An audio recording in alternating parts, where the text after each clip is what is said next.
هاد المطعم عجيب، وانا من شحال هادي وانا كنتسنى يبان شي واحد بحالو اللي جا ليه ما غيبغيش يخرج منه. جابوا جلسات ديال اوريكا واستفاض ما حتى السونتر ديال مراكش. لقينا عندهم فطورات بلديه وبنينه وباثمنه جد مناسبه حدا لابيسين، وما محتاجينش نمشيو تا جبال الاطلس باش نسمعوا احواش. عندهم الحواله والدجاج مشوي في الحفره بلدي بالعواد ديال العرعار. العوات العرعار، العواد العرعار هذاك الشيء اش عاطي الريحه زينه. عندهم تنوع كبير في الطواجن فوق الفاخر، بحال هاد الطاجين ديال الدجاج البلدي واللي مذاقو باقي في فمي، وكذلك الشوا والطنجيات وحوايج اخرين. تبعوا معايا حتى الاخر باش نكتشفوا هاد البلاصه، وما تنسوش تبعوا الباج لاكتشافات اخرى بحال هادي. ويلا بسم الله نبداو التجربه ديالنا. السلام عليكم، مرحبا بكم.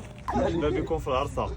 والاسم ديال المطعم هو العرصه، وباش تمشيو ليه غتشدوا طريق كازا، تخليو الباراج وتدوروا على اليسار بحال غادي لطمنصوت، راه غتلقاو على اليسار ديالكم. ما عندهمش اختيارات كثيره في الفطورات، ولكن ما يمكنش